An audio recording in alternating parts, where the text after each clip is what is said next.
نحمده ونصلي ونسلم على رسوله الكريم اما بعد فاعوذ بالله من الشيطان الرجيم بسم الله الرحمن الرحيم اهدنا الصراط المستقيم آمنت بالله صدق اللہ العظیم. ہم نے تمہیدی السلام علیکم کچھ تمیدی گفتگو کل سنی تھی بلاغت کے حوالے سے، اور آج کچھ چیزیں مفردات کے اندر جو فساد میں مخل ہوتی ہیں اس کے حوالے سے کچھ باتیں سمجھیں گے انشاءاللہ تعالی عزیز. سب سے پہلے ہم غرابت پر آتے ہیں. غرابت میں دو چیزوں کا نہ ہونا ضروری ہے. نمبر ایک، معنی پر دلالت کرنے میں ظاہر نہ ہو.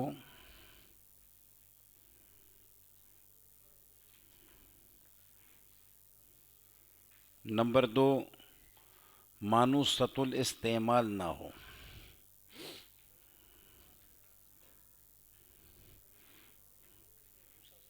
نمبر دو، مانوست الاستعمال نہ ہو. اول قید سے متشابہ مجمل خارج ہو جائیں گے. یہ لکھ لیں، میں انشاءاللہ سمجھا رہا ہوں آپ کو. کچھ اول قید سے متشابہ مجمل خارج ہو جائیں گے، اور قید آخر سے غریب القرآن اور غریب الحدیث نکل جائیں گے.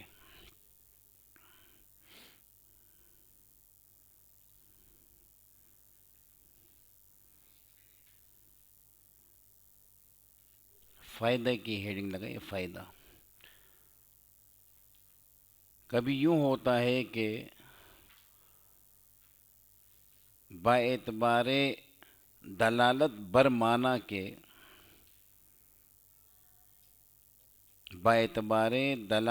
معنی کے ظاہر ہے،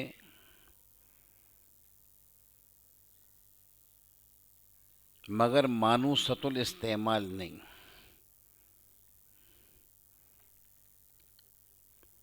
اور کبھی مانوست الاستعمال ہوتا ہے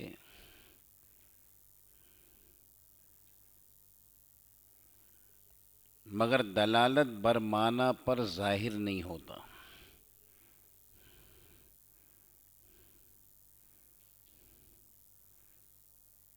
یعنی دونوں میں عموم خصوص من وجہ کی نسبت ہے.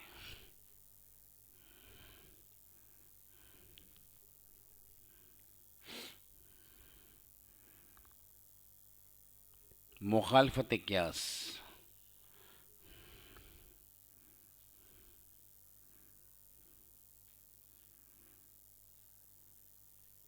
یعنی جو واضح کے قوانین صرفی کے خلاف ہو. جو واضح کے قوانین صرفی کے خلاف ہو،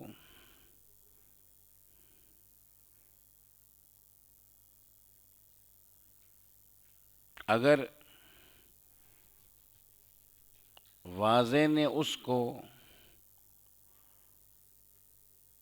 خلاف قانون ہی وضع کیا ہے تو وہ مخالفت قیاس میں داخل نہ ہوگا.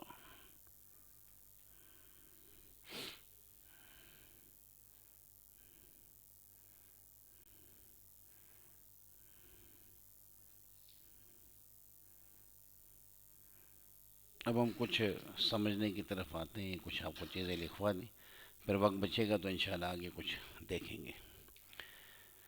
غریب کا لغت کے اندر معنی اجنبی ہے.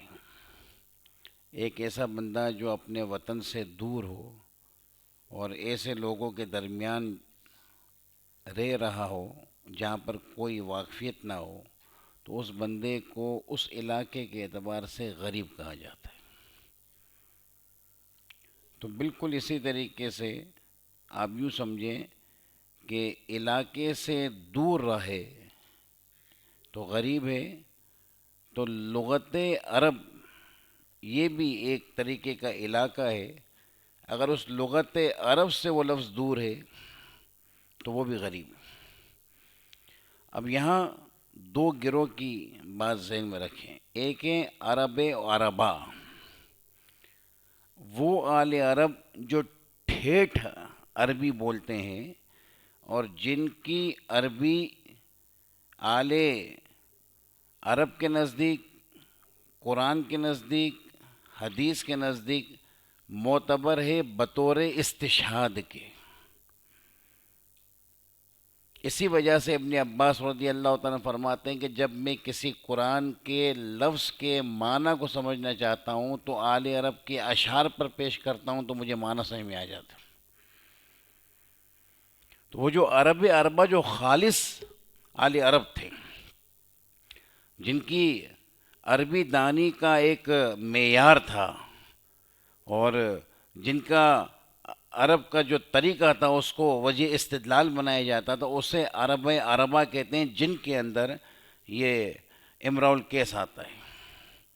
آپ نے مقامات حریری بھی پڑھی، دیوان حماسہ، دیوان متنبی بھی پڑھی۔ ان کے مصنفین اپنی کمال فضیلت کے باوجود وجہ استشہاد کے قابل نہیں ہیں، یہ عرب عربہ میں نہیں آتے۔ اس قدر بلند شاعری، اس قدر استعارات، تلمیحات استعمال کرنے کے باوجود عرب عربہ کے اندر ایک خاص طبقہ ہے جو عربی زبان سے بہت زیادہ واقفیت اور عربی زبان کی بہت زیادہ آشنائی، گہرائی رکھتا ہے، اس کو کہتے ہیں۔ اچھا، ایک ہے مولدین۔ مولدین کن کو کہا جاتا ہے؟ جو عرب کے معاشرے کے اندر پیدا ہو گئے مگر ان کو نہ ہی جو ہے وہ زمانہ سابق کی عربی سے کوئی واقفیت ہے، نہ ہی جب قرآن کی عربی پر ان کو کوئی عبور ہے۔ اور مولدین بس وہ مکے کے علاقے میں، مدینے کے علاقے میں عرب جو ہے نا اپنا گھر کے اندر پیدا ہو گئے، ان کو مولدین کہا جاتا ہے۔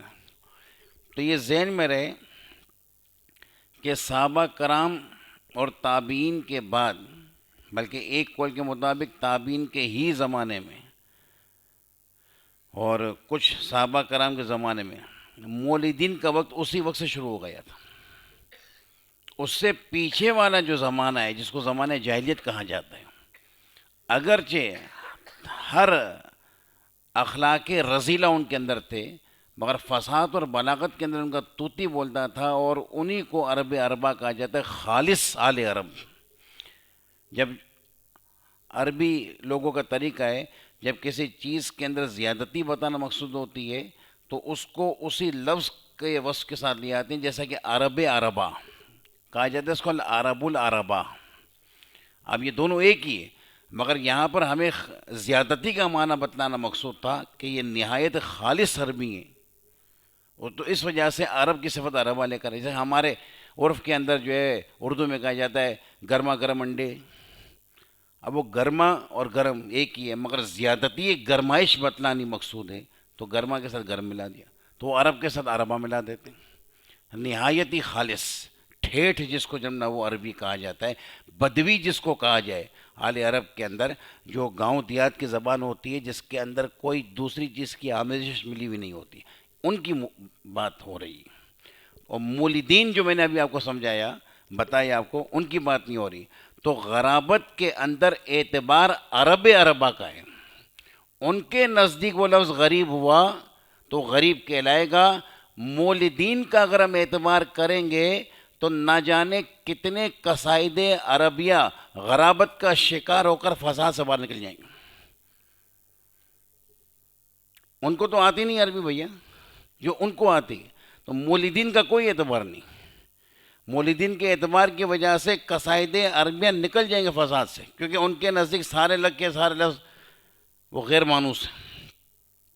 تو اب یہاں آپ سمجھ گئے کہ غرابت کن کے نزدیک معتبر ہے، عرب عربہ کے نزدیک۔ اس کے بعد کچھ ایسے الفاظ ماضی معذرت عرب کے اندر جن کا ماضی استعمال ہوتا ہے متروک المضارع، ان کا مضارع استعمال نہیں ہوتا، اس کو کہا جاتا ہے اماطۃ المضارع۔ مثلا آپ پڑھتے رہتے ہیں من ثنیات الوداعی، تو واو دال عین ودع، اس کا معنی ہے تو الوداع کرنا، رخصت کرنا کسی کو، تو ودع کا ماضی ہے، مضارع نہیں۔ وذرا، واو ذال را، ماضی ہے، مضارع نہیں ہے، اور ہے تو انتہائی قلیل ہے، اس کو کہا جاتا ہے متروک المضارع۔ تو اب یہ ودا وذرا، یہ دونوں کے دونوں اپنے معنی پر دلالت کرنے میں ظاہر ہے کہ وداع کا معنی الوداع کرنا اور وذرا کا معنی چھوڑ دینا، یہ اپنے معنی پر دلالت کرنے میں ظاہر ہے، مگر یہ مانوسۃ الاستعمال نہیں۔ آل عرب کے یا ان کا استعمال زیادہ نہیں۔ اب ہمیں کیسے پتہ چلے گا؟ آل عرب کے یا ان کا استعمال زیادہ نہیں، جتنی لغتیں قدیمہ ہیں ان لغت قدیمہ کے اندر اس لفظ کا وجود نہیں ملے گا آپ کو۔ تو ان لغت قدیمہ میں اس لفظ کے وجود کا نہ ہونا اس بات کی دلیل ہے کہ یہ لفظ ان کے یہاں استعمال نہیں ہوتا، اسی وجہ سے مرتب لغت نے اس لفظ کو اپنی لغت کے اندر جگہ نہیں دی۔ تو یہ مانوسۃ الاستعمال نہ ہونے کی ایک پہچان ہے کہ آپ کو جو نا لغت قدیمہ جو ہیں ان کے اندر لفظ نہیں ملے گا، اور اگر کہیں مل گیا تو کبھی کوئی لغت والا کہہ بھی دیتا ہے کہ یہ غیر مانوس ہے۔ کہ قرآن کے غریب الفاظ، یعنی کہ میں ابھی آپ کو بتاؤں گا کہ غریب القرآن پر کتابیں لکھی گئی ہیں، قتیبہ دینوری علیہ رحمہ کی غریب القرآن پر کتاب ہے، تو وہاں کیا مراد ہے، وہاں غریب القرآن سے کیا مراد ہے کہ یہ عرب عربہ کے نزدیک مانوسۃ الاستعمال ہیں، مگر معنی پر دلالت کرنے میں ظاہر نہیں۔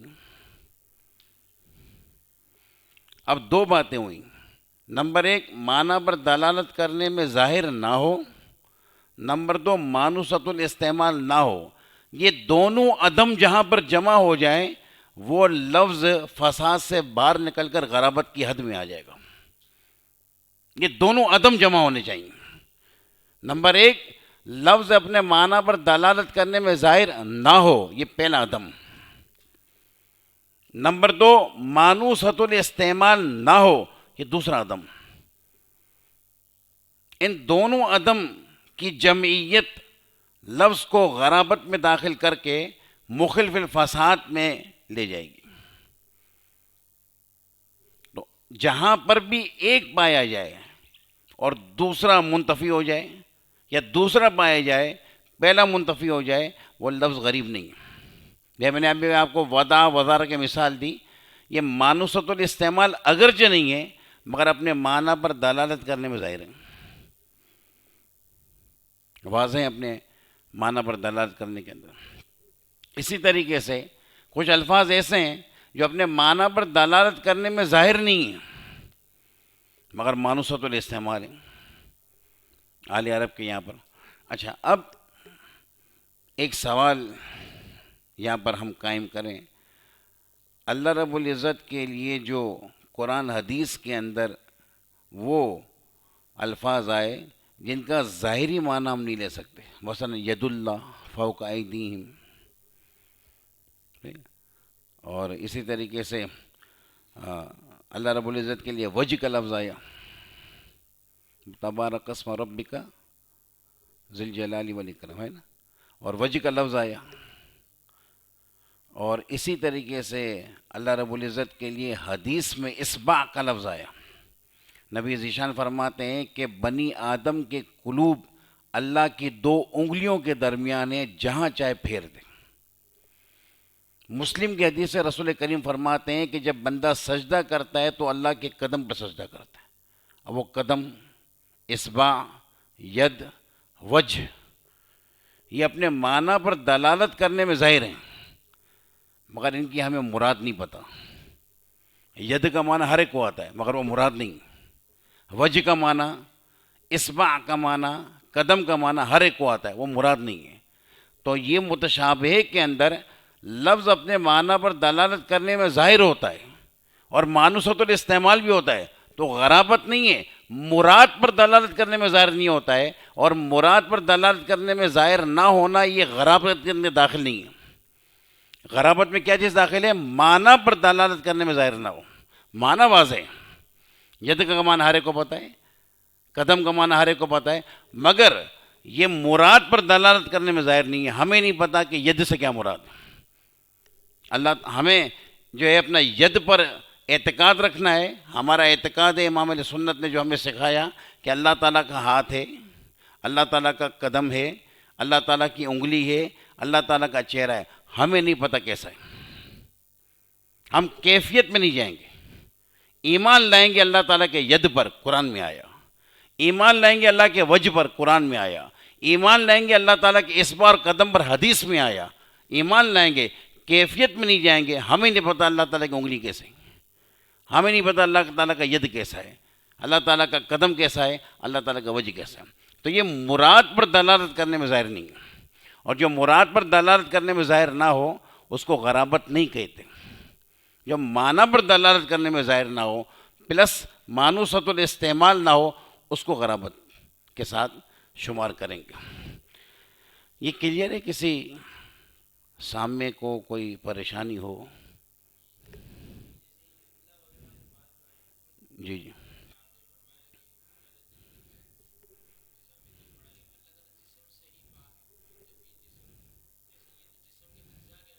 نہ نہ نہ نہ، میں نے وہی آپ سے عرض کی، یہ تو جناب اپنا آپ جانتے ہیں کہ حدیثوں میں کئی جگہ پر آیا کہ اللہ رب العزت مسکراتا ہے۔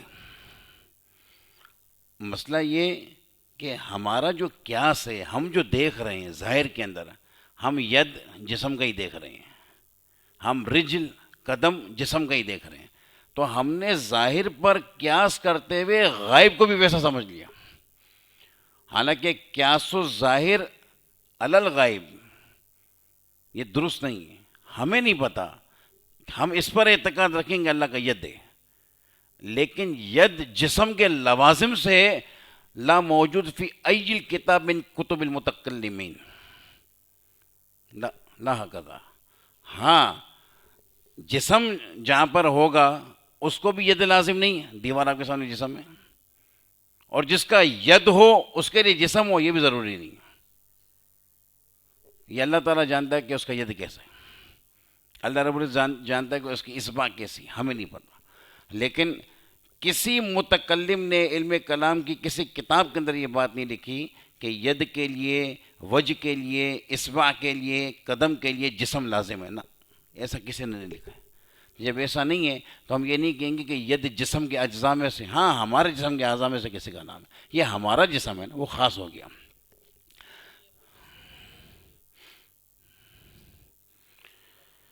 ہاں مجسمہ جو ہے، یہ مجسمہ گویا کہ وہ ابو داؤد ظاہری والے ہیں، وہ جو داؤد ظاہری ہے یہ آیات کو اپنے ظاہر پر معمول کرتے ہیں، اور انہی آیتوں کی وجہ سے یہ گمراہ ہوئے۔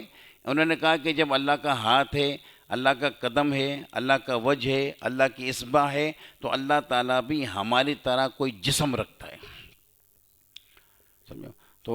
اور جو ہے نا اپنا ہمارے علماء نے اس کا رد بلیغ کیا ہے، قوارع القہار، یہ امام علیہ سنت کا رسالہ ہے فتاوی رضویہ کے اندر، تو مجسمہ پر وہاں پہ جب وہ رد بلیغ کیا اور وہیں پر یہ معنی بتائیں۔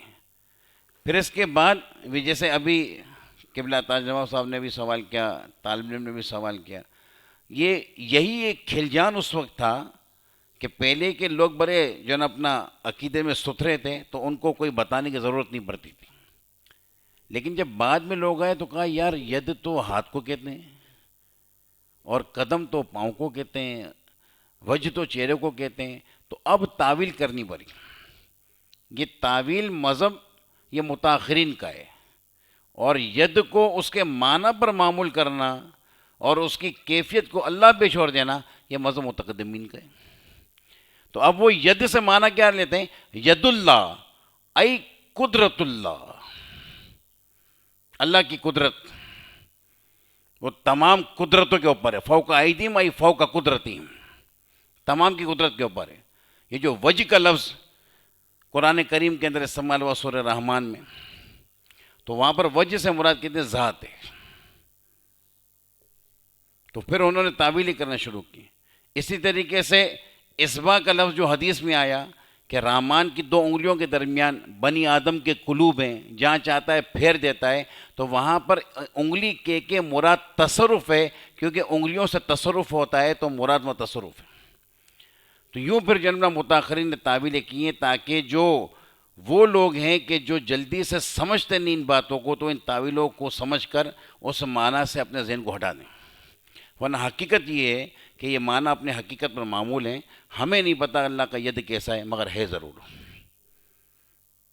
کلیئر؟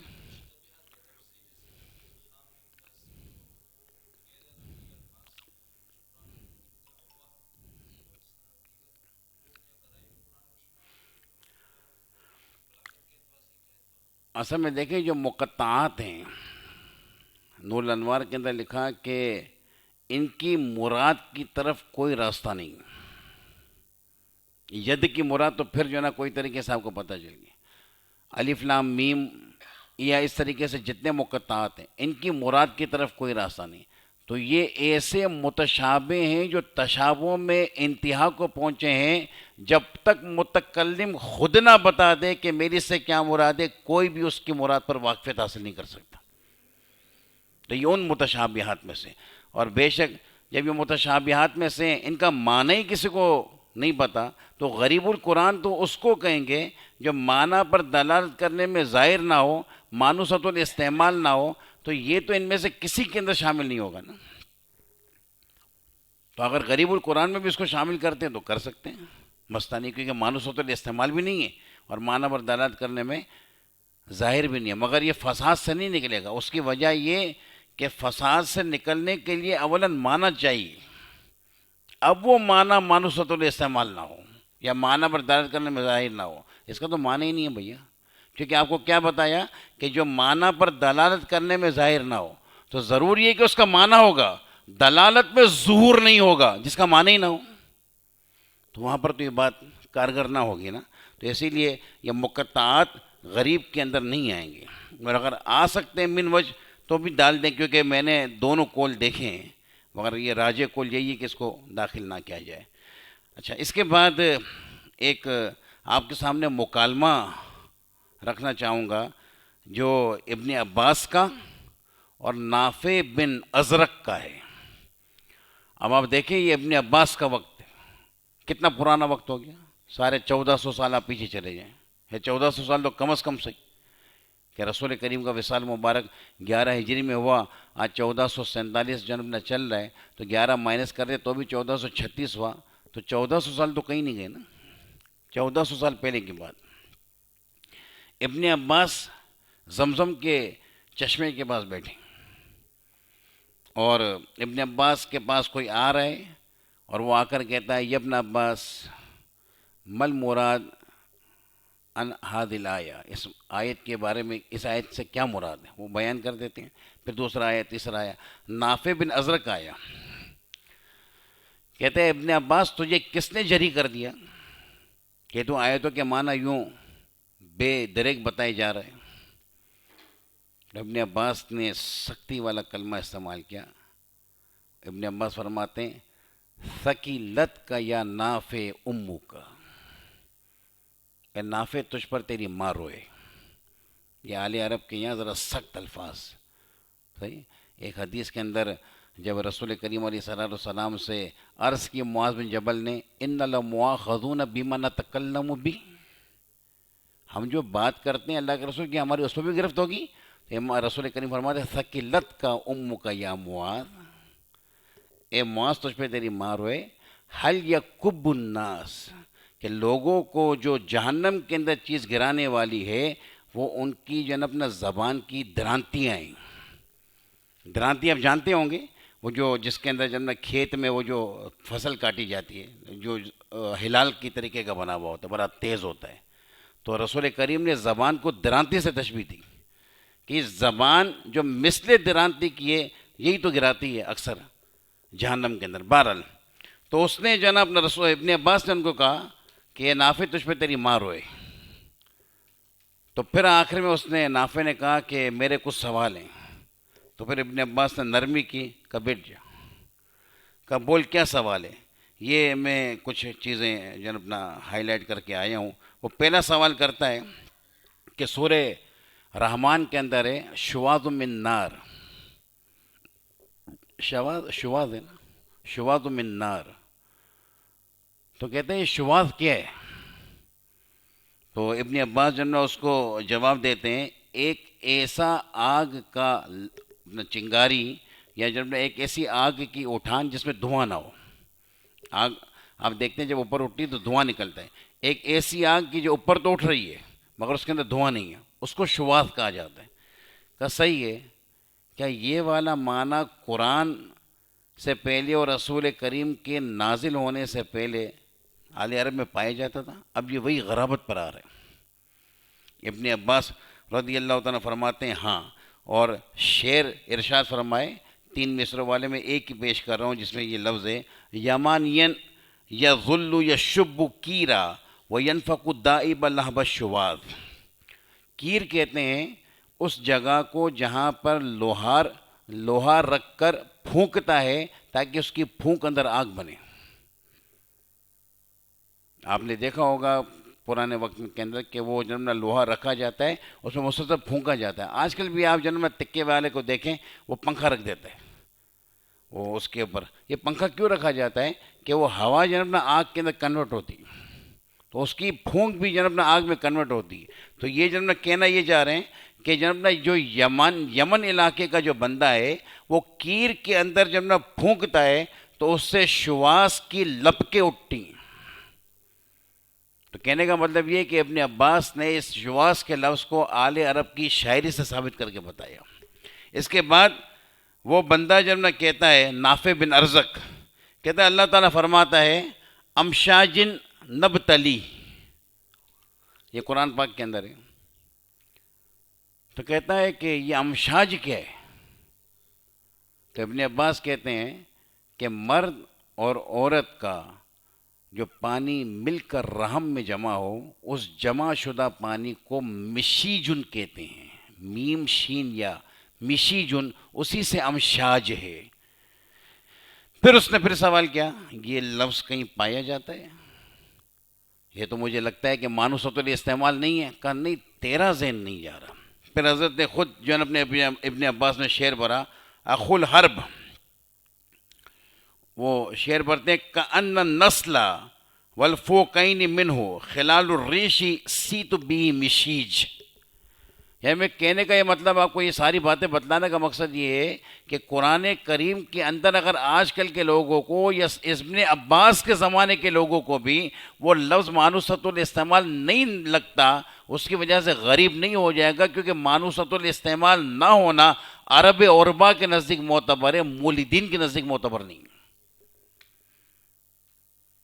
یہ ایک ایک لفظ جو ہے نا اپنا اس سے آخری جو مثالیں بہت دی ہوئی ہیں یہاں پر 12 سے 15. اور یہ روایت موجم کبیر طبرانی کے اندر موجود ہے. آپ شاملہ پہ سرچ کریں گے، میں نے بھی وہیں کی ہے، آپ کو مل جائے گا. آپ موجم کبیر طبرانی کی کتاب پہ ٹک کر کے شواظ من النار لکھ دیجیے، روایت سامنے آ جائے گی. یہ وہیں سے میں نے جب نقل کی ہے روایت.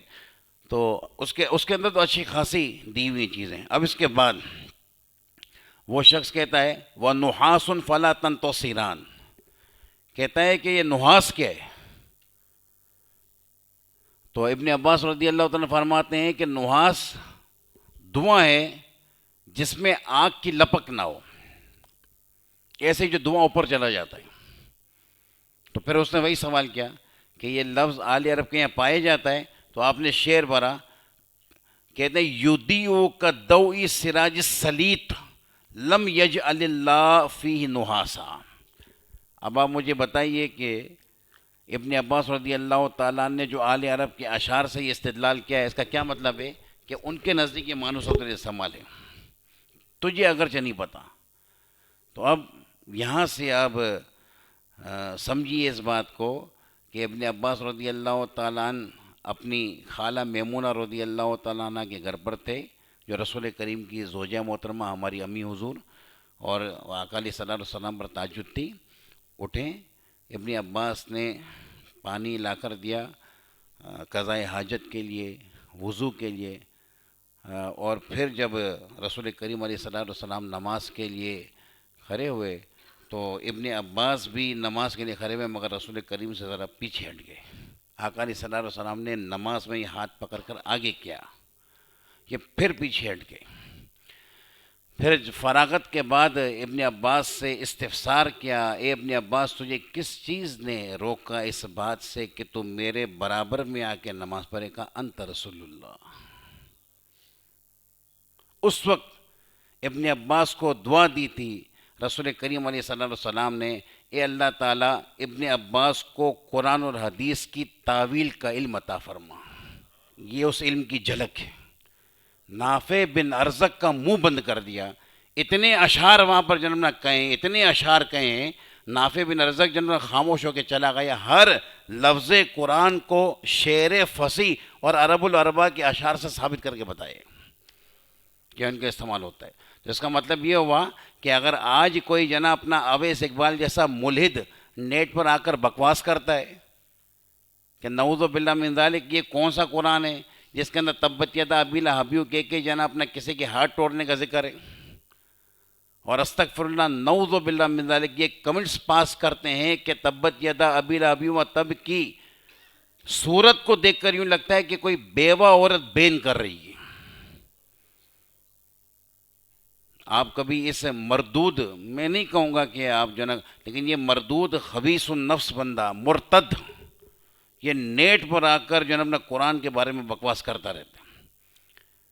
ایک بندے نے ایسے بڑا، وہ علمی جواب تو نہ تھا مگر ایک عقلی جواب بڑا دیا کہ تبت یدا کی آیتیں اس وقت اتری تھیں کہ جب ابو لہب زندہ تھا، اور نہ جانے اس کے کتنے وقت کے بعد اس کی ہلاکت ہوئی۔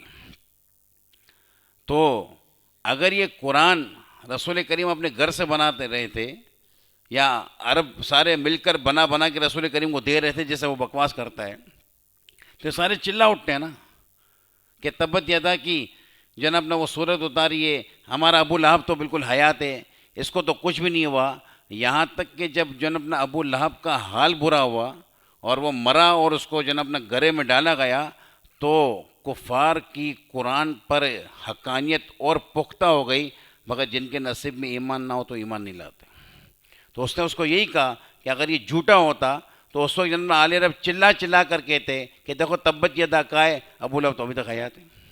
مگر جب ابو لہب کا تماشا دیکھا اور دیکھا کہ اس کا کیسا برا حال ہوا ہے، تو قرآن کی حقانیت اور پختہ ہو گئی۔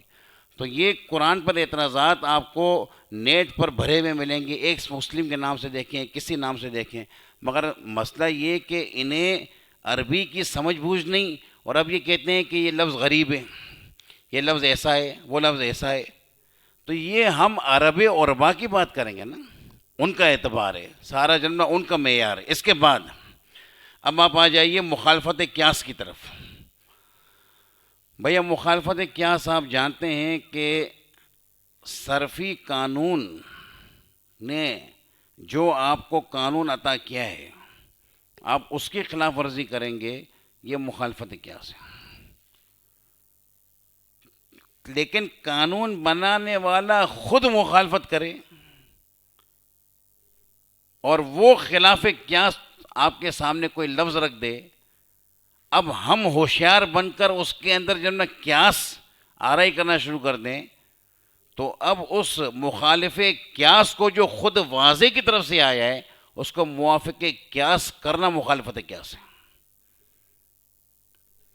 آ رہی سمجھ میں آپ کو بات کہ مخالفت قیاس کیا ہے؟ کہ آپ کو صرفی جو قانون دیا گیا آپ اس کی خلاف ورزی کر دیں، کولا کو کولا لکھیں، کالا نہ کریں۔ اسی طریقے سے اور کتنے سارے قاعدے کلی ہیں، آپ جنم نہ اس کو نہ قاعدوں کو اپلائی نہ کریں، ایسے بول دیں۔ لیکن جہاں پر ہمیں صرف نے قانون جاری نہ کر کے بتایا ہے کہ اس کے نزدیک، واضح کے نزدیک یوں ہی صحیح ہے، جیسے کہ آویرہ یا آورو، یہ اس کو کہتے ہیں بینگے کو۔ اب یہ آویرہ میں واو متحرک ہے، ماقبل مفتوح ہے، کوئی بھی بندہ اس کو آرا پڑے گا یہ فصیح نہیں رہے گا. اب یہ اویرہ فصیح ہے. مگر کوئی خفیفہ کو خفیفہ پڑے گا یہ غیر فصیح، اس کو خافہ پڑھنا پڑے گا، کیونکہ واضح نے وہاں پر قانون جاری کیا، یہاں قانون جاری نہیں کیا. تو اعتبار واضح کا ہے، میرا اور آپ کا نہیں. جہاں پر وہ قانون جاری کرے گا وہاں پر ہمیں قانون جاری کرنا ہے، اور جہاں پر وہ قانون جاری نہیں کرے گا وہاں پر ہمیں قانون جاری نہیں کرنا. تو کبھی قانون جاری کرنا فصاحت ہے اور کبھی قانون جاری نہ کرنا فصاحت ہے. اس میں ہمارا مطمع نگاہ واضح رہے گا وہ کیا کر رہے ہیں. اب جیسے کہ لفظ آل آپ پڑھتے رہتے ہیں علی آلی و اصحابی. اب یہ لفظ آل بالکل خلاف قیاس ہے. آپ جانتے ہیں کہ لفظ آل اہل تھا. اچھا، پھر ہم ہا کو حمزہ سے بدلا، پھر حمزہ کچھ سے بدلا تو آمن والا قاعدے کہتے ہیں یہ دونوں الف ہو گئے. تو جیسے وہ امنا سے آمنا ہوا، یہ علون سے آل ہو گیا. حالانکہ پورے آپ ذخیرہ عرب کو کھنگال ڈالیے، جار بردی کی صراحت کے مطابق کہیں بھی آپ کو نہیں ملے گا کہ ہا کو حمزہ سے بدلنے کا کوئی قاعدہ ہو. یہ ہا کو حمزہ سے بدلنا خلاف قیاس ہے. جس طریقے سے ماں پانی یہ موہن تھا، اور دو مذہب ہیں. ایک مذہب یہ ہے کہ جب واو اور یا ساکن کا ما قبل مفتوح ہو تو ایک لغت کے مطابق اس واو اور یا کو بھی الف سے بدل دیتے ہیں. واو اور یا ساکن ہو، ما قبل مفتوح ہو، تو مذہب واحد پر اس واو اور یا کو بھی الف سے بدل دیتے ہیں. اور وہ مذہب ایک تو بالکل واضح ہے کہ اگر یہ موہن ہو تو واو متحرک ما قبل مفتوح، واو کو الف سے بدل دیا. تو دونوں صورتوں میں الف سے بدلنا وہ تو قاعدے کے مطابق ہے.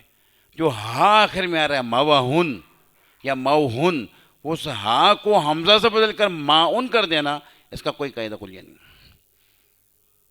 ہا کو حمزہ سے بدلنا اس کی نظیر کلام عرب میں نہیں پائی جاتی. موافق قیاس، خلاف قیاس تو پائی جائے گی، وہ ہے، یہ آپ کے سامنے موجود ہے، نہیں پائی جاتی. اچھا، اب یہاں فقط ایک چھوٹا سا نقطہ، اگرچہ میرے ذرا سے موضوع سے ہٹا ہوا ہے مگر آپ کو فائدہ دے گا انشاءاللہ تعالی عزیز، کہ آپ جانتے ہیں کہ اہل کیا تھا، اس کو آل اہل تھا، اس کو پھر خلاف قیاس کر کے آل کر دیا.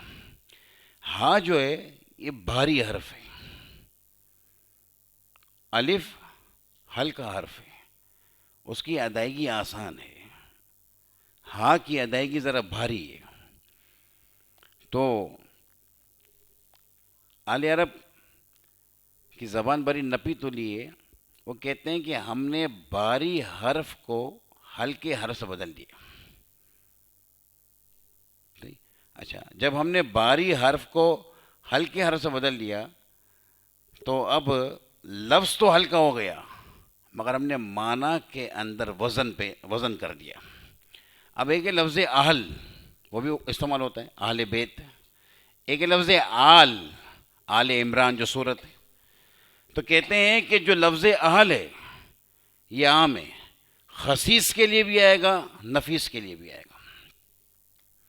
آپ آل بیت کہیں، آل حجام کہیں، دونوں کہہ سکتے ہیں. آل بیت یہ نفیس کے لیے آیا اور آل حجام یہ خصیص کے لیے آیا. مگر لفظ آل یہ نفیس کے لیے آئے گا. تو کہتے ہیں اگرچہ ہم نے آل کا ہا لے کر اس کے لفظ کو ہلکا کر دیا مگر اس کے معنی کو بھاری کر کے ہم نے کہا کہ لفظ آل فقط ان کے ساتھ آئے گا جو شرافت رکھتے ہیں، چاہے دینی ہو چاہے دنیاوی ہو، تاکہ وزن برابر ہو جائے. وزن کی برابری کے لیے کہ وزن یوں برابر ہوا کہ لفظوں میں ہلکا پن ہو گیا مگر معنی میں بھاری پن آ گیا. اس معنی کے بھاری پن کے لیے ہم نے لفظ آل کو جو ہے وہ شرافت کے لیے ساتھ خاص کر دیا، چاہے دینی ہو چاہے دنیاوی ہو. ہاکذا فی حاشیتی میری ساگوجی. اچھا، مخالفت قیاس کے حوالے سے کچھ میں نے آپ کے سامنے رکھی بات. اب قرآن پاک کے اندر ایک لفظ ہے بالعدوۃ القصویٰ، یہ قرآن پاک کے اندر. اب یہ قصویٰ جو ہے یہ فعلا کا وزن ہے. جب فعلا صفت کے لیے آئے تو اس کے واو کو یا سے بدلتے ہیں. جیسے کہ علوا سے علیا، عین لام واو، علوا سے علیا. اور جب یہ اسم میں آئے تو واو اپنی حالت میں باقی رہتے ہیں. فولا جب صفت کے لیے آئے تو واو کو یا سے بدلتے ہیں، جیسے کہ علوا سے علیا. اور جب فولا اسم کے لیے آئے تو واو اپنی حالت میں باقی رہتا ہے. اب یہ کسوہ یہاں پر صفت بن رہا ہے ادوا کی. تو قاعدہ یہ تھا کہ جب فولا صفت کے لیے آئے تو واو کو یا سے بدلتے ہیں، تو یہاں واو کو یا سے نہیں بدلا. تو کیا اس کلام قرآن، اس لفظ قرآن میں مخالفت قیاس پائی گئی؟ کیونکہ جب مخالفت قیاس پائی جائے گی تو وہ لفظ غیر فصیح ہو جائے گا. اور لفظ کا غیر فصیح ہونا اللہ کے عجز کو بتلائے گا کہ اللہ تعالیٰ نعوذ باللہ من ذالک عاجز ہوا کہ اس کی جگہ پر فصیح لفظ نہ لا سکا. یہ تقریر تفتازانی نے کی، تو میں اسی اعتبار سے جہل کا اور عجز کا لفظ استعمال کر رہا ہوں. اسی لیے ہم جو اسلاف نے لفظ استعمال کیے وہی کرتے ہیں، اپنی طرف سے نہیں کرتے بھائی. اللہ تعالیٰ کی طرف نسبت کرنا آسان نہیں. تو اب اس کا کیا جواب ہے؟ اس کا جواب یہ ہے کہ ایک ہوتا ہے مخالف قیاس موافق استعمال، ایک ہوتا ہے موافق قیاس مخالف استعمال، اور ایک ہوتا ہے موافق مخالف قیاس مخالف استعمال. مسجد آپ جانتے ہیں سجدہ یسجدو، اور آپ پڑھ کر ہے علم صیغہ کے اندر کہ یفعلو اور یفعلو ان مضارع کا اس میں ظرف مفعل کے وزن پر آئے گا. تو اس قاعدے کے حساب سے سجد یسجدو کا اس میں ظرف مسجد ہونا چاہیے، مگر ہم پڑھتے کیا ہیں مسجد. تو یہ مخالف قیاس موافق استعمال ہے. اور مسجد فصیح ہے. کیوں فصیح ہے لفظ مسجد، کیوں فصیح ہے؟ کیونکہ اگرچہ مخالف قیاس ہے مگر آل عرب کے استعمال کے موافق ہے، عرب عربا کے استعمال کے موافق. تو اسی طریقے سے یہ کسوہ اگرچہ مخالف قیاس ہے مگر موافق استعمال ہے. جو مخالف قیاس ہو اور موافق استعمال ہو صحیح ہے، جو وہ فصیح رہے گا. جو مخالف قیاس ہو مخالف استعمال ہو وہ غیر فصیح ہے. جیسے آپ کو اس کی مثال دیتے ہیں درس البلاغہ میں، اسی طریقے سے تلخیص کے اندر اجلل، کوئی شے معنی ادغام نہیں ہے پھر بھی ادغام نہیں کیا. یہ مخالف استعمال بھی ہے اور مخالف قیاس بھی ہے، کیونکہ موافق استعمال لام کا ادغام ہے اور موافق قاعدہ بھی لام کا ادغام ہے. تو یہ دونوں اعتبار سے مخالفت کر رہا ہے. تو جہاں پر دونوں اعتبار سے مخالفت ہو وہ غیر فصیح رہے گا. تو کلمات قرآنیہ کو کہیں کہیں مفسرین کہتے ہیں ھذا شاذ. تو جو شاذ کا لفظ استعمال کیا جاتا ہے اس کا مطلب یہ ہوتا ہے کہ ان دونوں میں سے کسی ایک میں موافقت کسی ایک میں مخالفت ہے، اور ایک میں موافقت اور ایک میں مخالفت ہو تو کلمہ فساد سے باہر نہیں نکلتا. تفاسیر کے اندر آپ کو اچھی خاصی اس کی جنب نہ ایک مل جائے گی فہرست.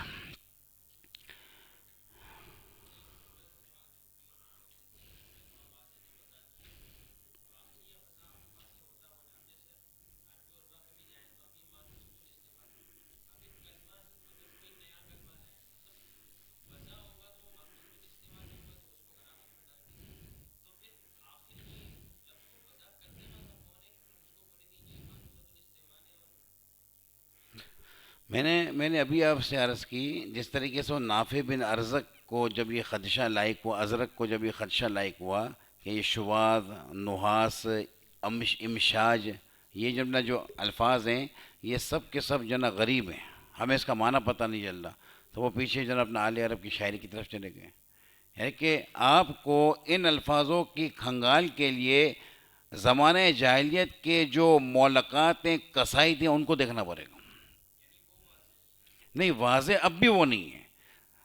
واضح کے اندر تو اختلاف ہے. ایک قول کے مطابق الفاظ عربیہ کا واضح بلکہ سارے الفاظ کا واضح وہ اللہ تعالیٰ ہے. وہ اللہ اصل میں غرابت جناب نہ پھر کسی اور اعتبار سے ہوگی نا. اور ایک قول کے مطابق الفاظ کا واضح آدم علیہ السلام، اور ایک قول کے مطابق جیسے جیسے ضرورت بنتی گئی لفظ وضع ہوتا گیا. واضح ایک تو ہو نہیں سکتا نا. اب جیسے لفظ مشترک ہے، آپ لفظ مشترک کے لیے کیا کہتے ہیں کہ لفظ ایک ہو اور متعدد معنی رکھتا ہو. جس طریقے سے اس کی کئی مثالیں دیتے ہیں، عین دیتے ہیں، جاریہ دیتے ہیں، یہ مثالیں ہیں اس کی. اب یہ عین و جاریہ، اب لفظ عین کی تو کئی معنی بتاتے ہیں، گھٹنا بھی آتا ہے، چشمہ بھی آتا ہے، سونا بھی آتا ہے، وہی گولڈ سونا، یہ چیزیں آتی ہیں. تو آپ کو کیا لگتا ہے کہ یہ سارے معنی ایک وہاں سے نہیں بنے؟ آپ آئے، آپ نے لفظ عین کا معنی بنا دیا گولڈ کے لیے، یہ آیا اس نے لفظ عین کا معنی بنا دیا چشمے کے لیے، وہ آیا اس نے لفظ عین کا معنی بنا دیا فنا کے لیے. تو ممکن ہے کہ لفظ مشترک کے جتنے معنی ہوں اس کے اعتبار سے واضح بھی الگ الگ ہوں. یہ کوئی ضروری نہیں کہ ایک ہی واضح ایک لفظ کو متعدد معنی کے لیے وضع کر رہے ہیں. وہاں پر وضع کا تعدد ہے، واضح کا تعدد نہیں. تو اگر جناب اپنا واضح انسان ہے تو ضرورت کے اعتبار سے لفظوں کو بناتا رہا. اور بالکل ہلکا سا اشارہ اس بات کی طرف ہے کہ مبین نے یہ لکھا، وہ جو میں نے کل آپ کے سامنے بتایا تھا، سلیمان بہاری علیہ رحمہ کی، اشرف بہاری علیہ رحمہ کی، انہوں نے یہ لکھا کہ جب انسان دنیا میں آیا، آدم علیہ السلام کی اولاد ہوئی، کچھ پھیلنا شروع ہوا، تو اس سے پہلے اللہ رب العزت نے جانوروں کو، پرندوں کو رکھا تھا. اب انہوں نے وہاں پر ایک مثال دی کہ کوئی جانور کو جب وہ دیکھتے کہ کوئی مصیبت میں، وہ جانور چلانا شروع کرتا، تو چلانے کی وجہ سے اس کے ہم جنس جانور ہیں کہ مثلا بندر ہے تو سارے بندر آس پاس میں جتنے تھے وہ آ جاتے، اور پھر جانور ہے اس سے جو ہو سکتا تھا وہ کرتے تھے. تو انسان نے دیکھا کہ کسی کو بلانے کے لیے آواز نکالنی پڑتی ہے. تو انسان کا جو آلہ صوت ہے، زبان، وہ جانوروں کے آلہ صوت سے لچکدار ہے. آپ گائے کی زبان کے اندر وہ لچک نہیں دیکھیں گے جو ہماری زبان میں لچک ہے. اب یہ کبھی جناب اپنا ایکسپیرمنٹ کر لیجیے گا. ہماری زبان میں لچک زیادہ ہے کیونکہ ہماری زبان کبھی کس دانت سے مل رہی ہے، کبھی کس سے مل رہی ہے، کبھی کہاں جا رہی ہے، کبھی. تو لچک نہ ہوتی تو ادائیگی تلفظ کے اندر بڑا پریشان ہو جاتا، معاملہ ہو جاتا. تو اس نے جب دیکھا کہ یہ جانور اپنی مصیبت میں کسی کو بلاتے ہیں اور آواز نکالتے ہیں، تو اس کا جو آلہ صوت تھا زیادہ لچکدار تھا، اس کی آواز جو ہے نا اپنا بڑی صاف نکلی، بخلاف جو اپنا جانور کی. اسی طریقے سے اس نے کوئی چیز بجھانی شروع کی، کیونکہ کبھی کسی پہ پتھر گرتا، کبھی پتا گرتا پانی میں تو آواز آتی. تو اس سے انسان سمجھا کہ کوئی چیز کسی پہ گرتی تو آواز آتی ہے، تو اس نے پھر چیزیں بجانا شروع کی. تو یوں جو ہے نا اپنا چیزوں کے بجانے سے صحیح. اور اسی طریقے سے جو ہے نا اپنا آپ بیاری علیہ رحمہ کو دیکھیں گے تو وہاں پر آپ کو ان کی چیزوں سے یہ استفادہ ملے گا کہ اگر کوئی شاخ جانور اپنے دانتوں سے کتر رہا ہے، کاٹ رہا ہے، تو اس کے اندر جو اپنا آواز آتی ہے کٹ کٹ کٹ کٹ کی، تو ان آوازوں کو سن کر الفاظ کچھ بنائے گئے. اور یہاں پر انہوں نے لکھا بھی ہے کہ یہ کٹ کٹ کی ہی صاف ستھری تصویر قطع اسی کٹ کٹ سے نکلا ہے. تو کہ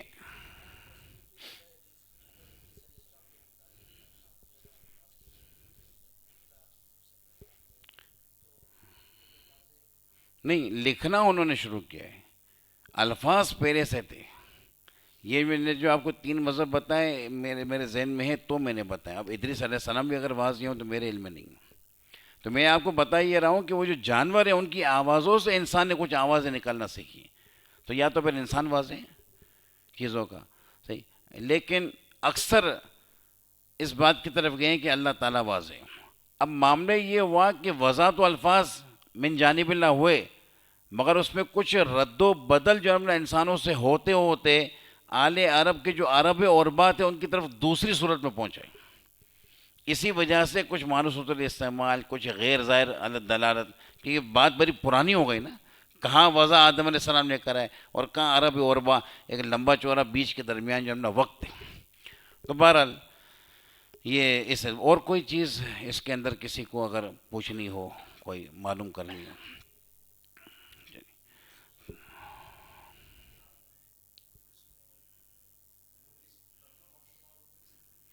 نہیں نہیں، کراتے تو نہیں ہوگی.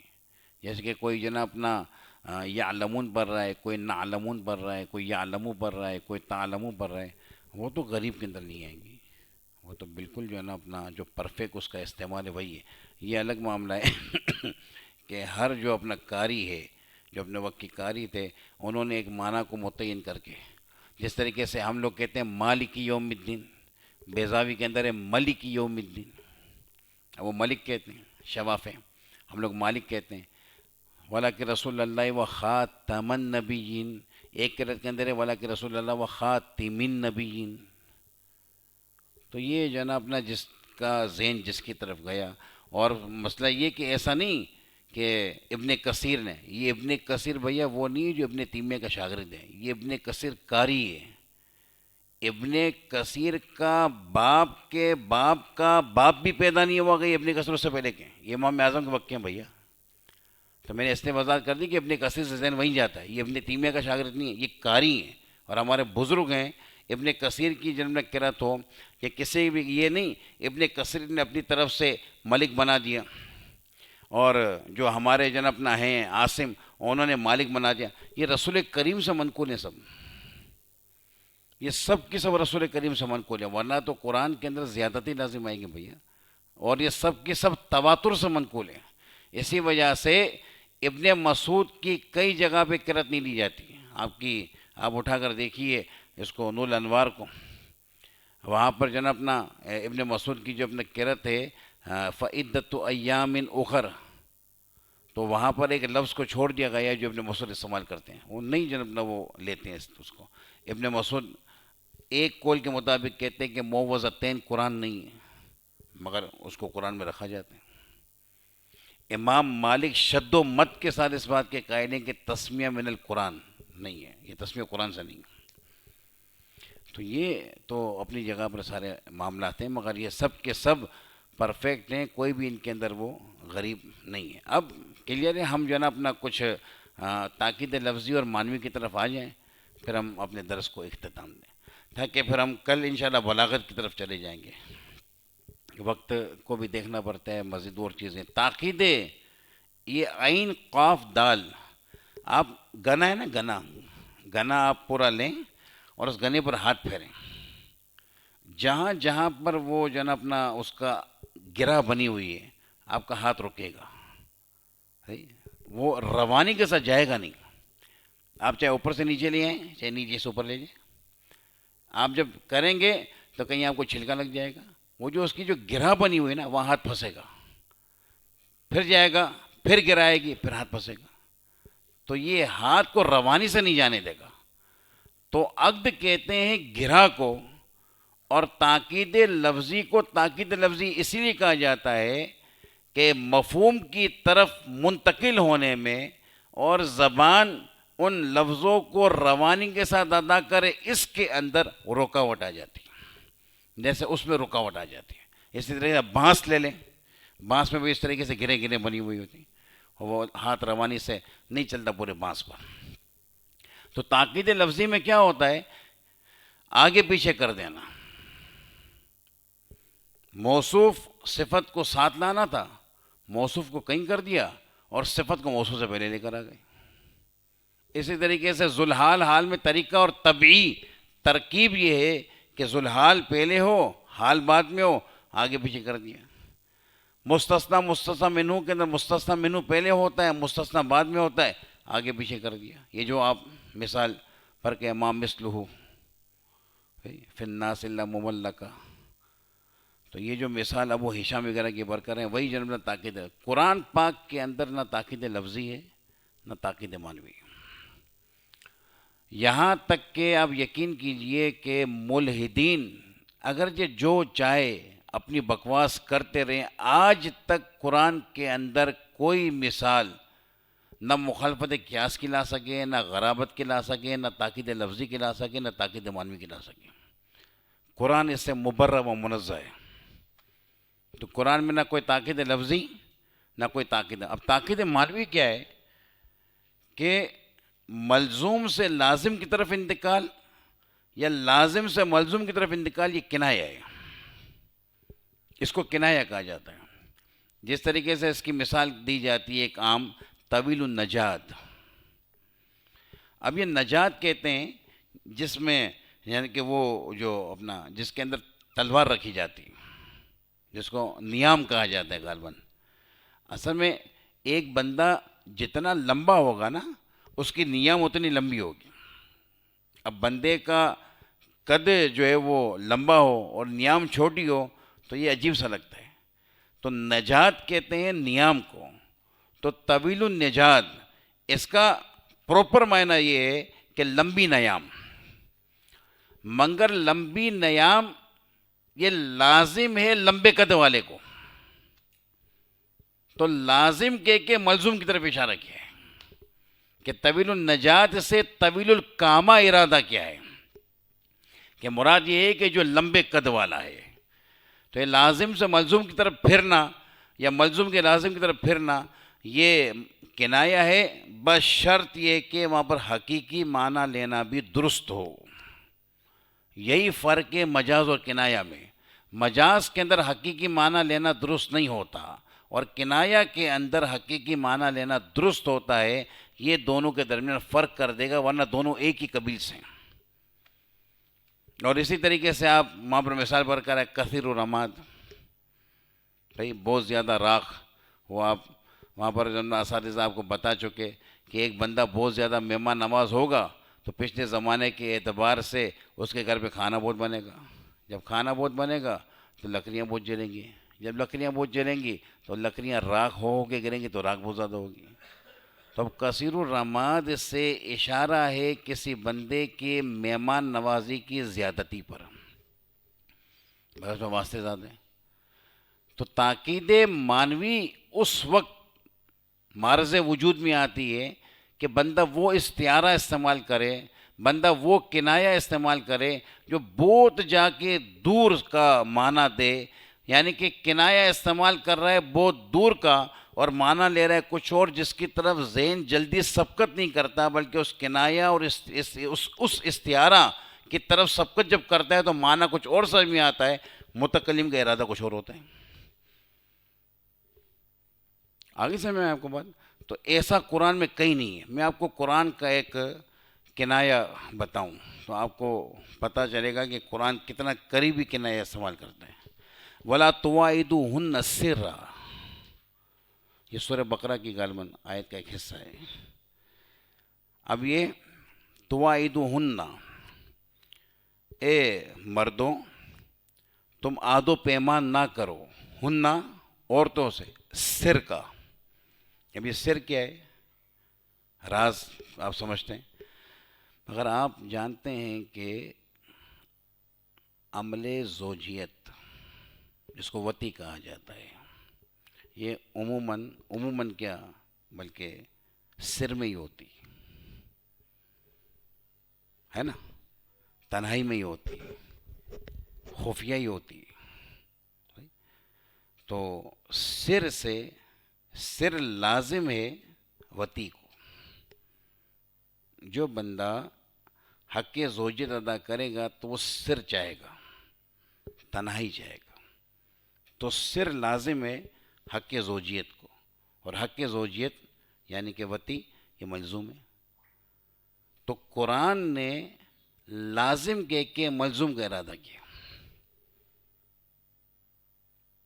پھر وطی مسبب ہے اور نکاح اس کا سبب ہے، اس کے بغیر وطی جائز نہیں. وطی جائز مسبب ہے اور نکاح اس کا.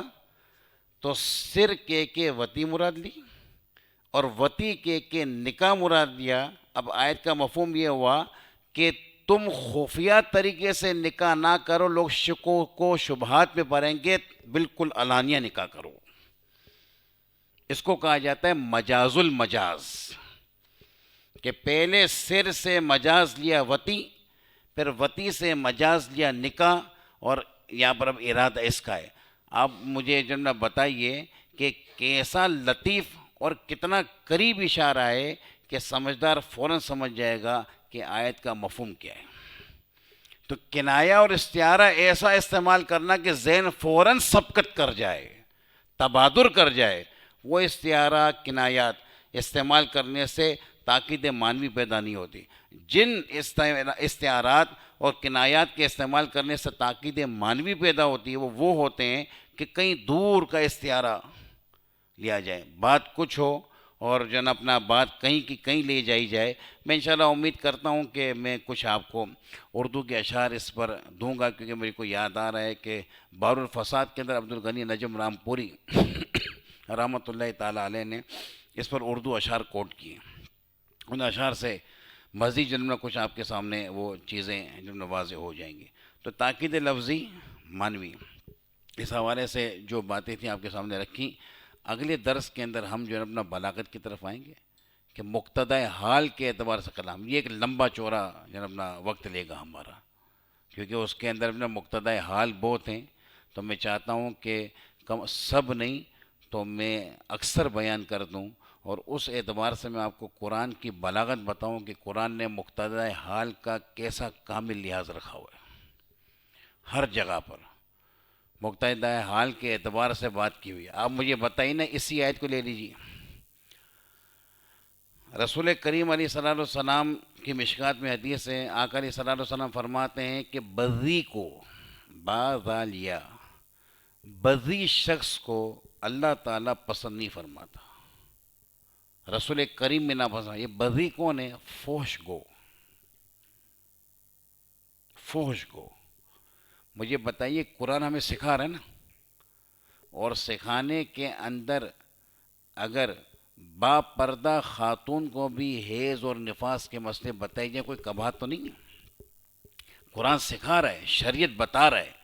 اس کے باوجود جہاں پر قرآن مسئلہ بتا رہا ہے کہ تم خفیہ نکاح نہ کرو، لوگوں کو شکوک و شبہات میں ڈالو گے، علانیہ نکاح کرو، وہاں پر قرآن ساتھ میں تمہیں یہ بھی بتا رہا ہے کہ جو باتیں شرم و حیا کی ہیں اس کو ڈک چپ کر کرو، کنایہ سے کرو، اشارے سے کرو، سری لفظ مت لے کرو. یہ سری الفاظ کا استعمال کرنا ان مقام پر اگرچہ شرعاً جائز ہے کہ آپ ایک ضرورت کی چیز استعمال کر رہے ہیں، مگر اس کے باوجود بھی جب شریعت نے تجھے کنایہ دیا ہے اور لغت کے اندر کنایہ موجود ہے اور اس کا ڈکا چھپا لفظ موجود ہے، یہ ظاہری لفظ لا کر زبان کو آلودہ مت کرو. تو اسی وجہ سے قرآن پاک نے ایک جگہ پر ارشاد فرمایا او لامستم النساء، جاء من الغائط او لامستم النساء. اب یہ آپ بچے جانتے ہیں سارے، ماشاءاللہ شاشی بھر کر ہے، سب جانتے ہیں کہ لامستم النساء کا لفظی معنی یہ عورت کو چھونا، مگر مراد کیا ہے؟ جمع. کتنا جو ہے اپنا پاکیزہ قرآن ہے کہ ایک ایسی بات کو جس میں ہمیں مسئلہ سکھا رہا ہے اس کے اندر بھی لفظ کو بڑا ڈکا چھپا استعمال کرتا ہے. تو یہ کنایہ استعارہ ان مواقع کے لیے ہوتے ہیں کہ جہاں پر شرم و حیا کی باتیں ہوں تو ڈک کر چپ کر جب نہ وہ باتیں کی جائیں. امام اہل سنت کی ذات بابرکت پر بے حد جب نہ سلام، جب یہ بات آئی اس کی اپنا بدبک شکیل القلب کی، جس نے رسول کریم علیہ صلاۃ والسلام کو تنگ کیا، اور پھر آقا علیہ صلاۃ والسلام نے اس کے جو ہے وہ 10 عیب بتائے. اتلم بعد ذالک زنیم، جب رسول کریم نے ارشاد فرمایا تو اس کا مطلب یہ کہ یہ اپنی جب نہ باپ سے نہیں ہے. تو اس کو عرف عام کے اندر کیا کہتے ہیں آپ جانتے ہیں، مگر قرآن کریم کا ترجمہ تھا تو امام علیہ سنت نے اس آیت کا ترجمہ کیا، اس کی اصل میں خطا ہے.